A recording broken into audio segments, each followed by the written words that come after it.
Shalom WJC family. It's time for our weekly Torah talk. This week in synagogue we'll be reading Parshat Re'eh, which begins with a very challenging verse. It's got a lot of commentary on it. Moses is speaking to the people, right, trying to prepare them for their journey into the promised land. And he says, Re'eh anochi noten lifnechem hayom bracha uklala. See, this day I set before you a blessing and a curse. Blessing if you obey the commandments of the Lord your God that I enjoin upon you this day. The curse if you do not obey the commandments of your God, but turn away from the path that I enjoin upon you this day and follow other gods whom you have not experienced.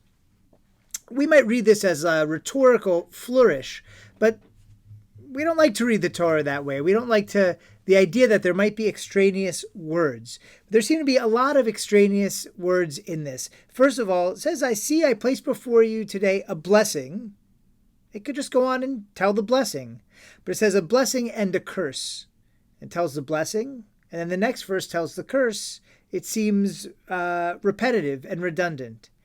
Second of all, what are we supposed to see here? Right?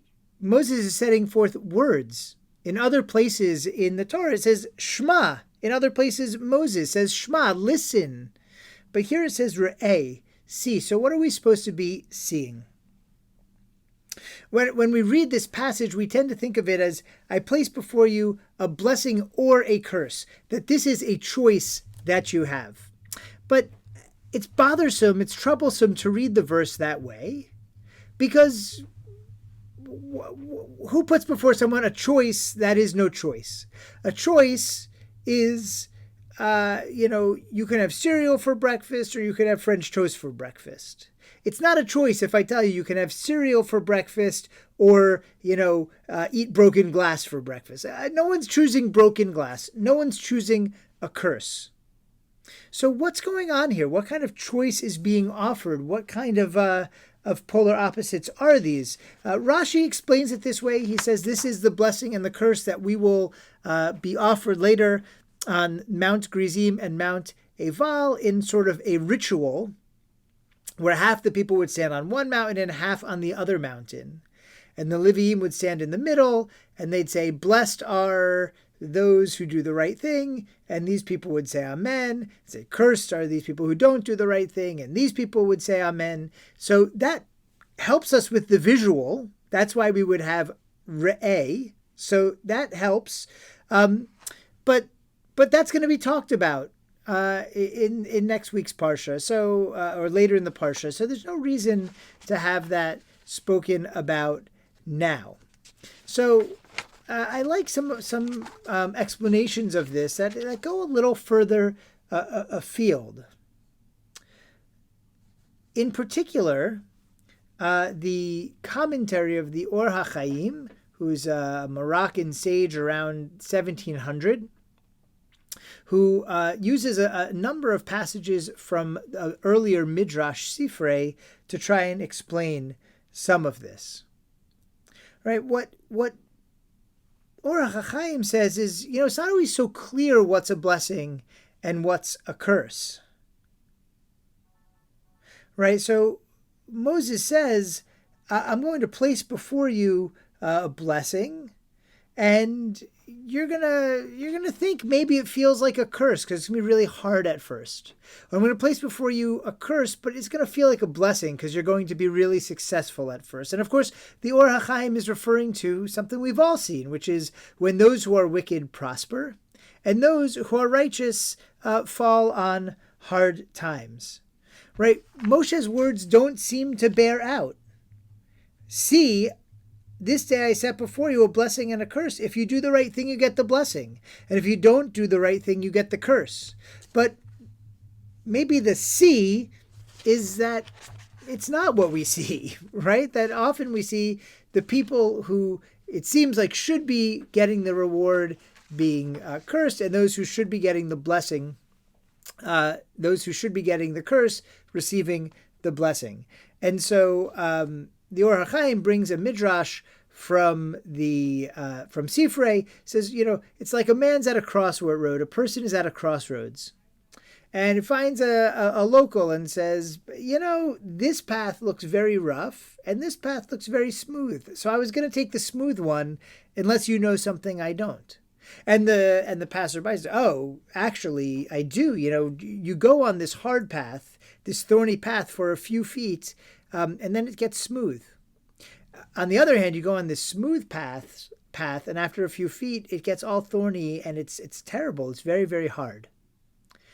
And Or HaChaim says this is this idea of the path of the wicked and the path of the righteous.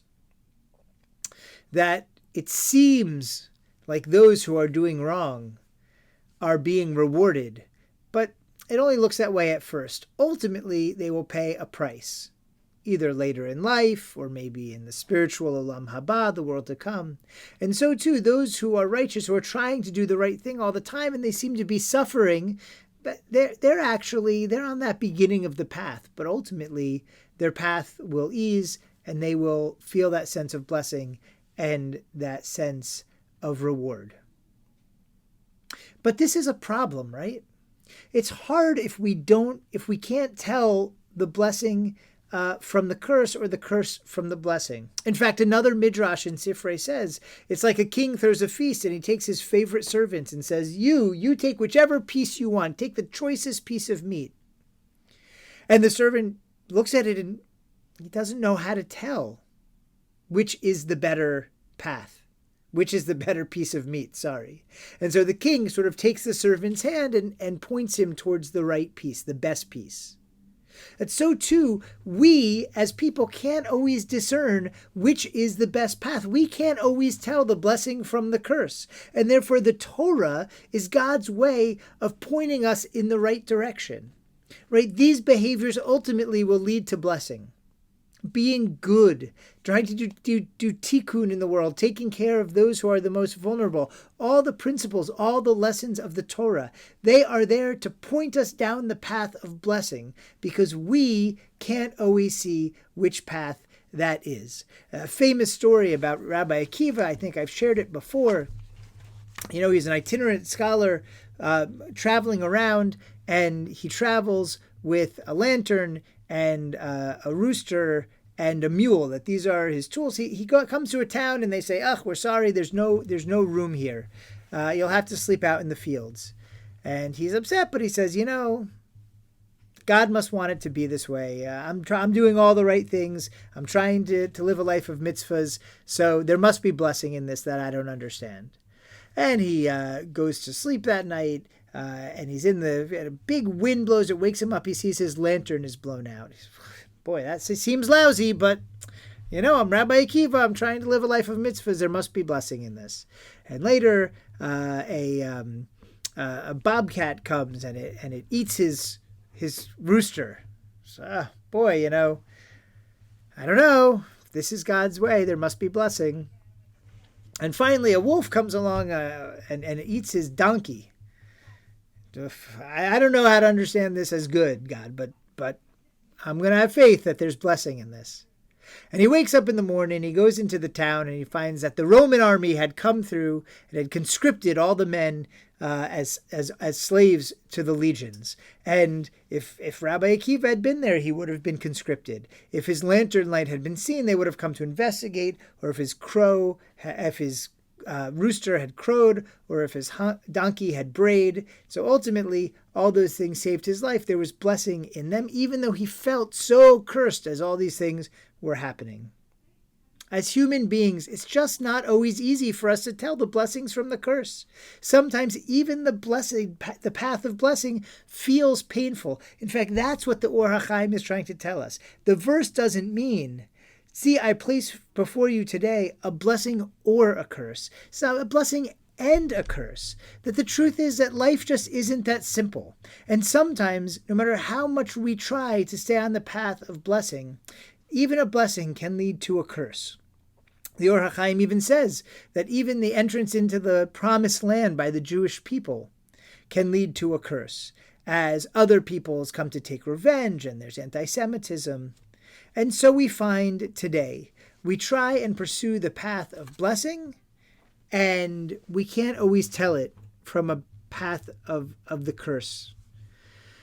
So all we can do as human beings is have faith that the Torah is teaching us good principles and good ideas, and live the best we can to help others, to bring holiness into the world, as is our mission, to help make more people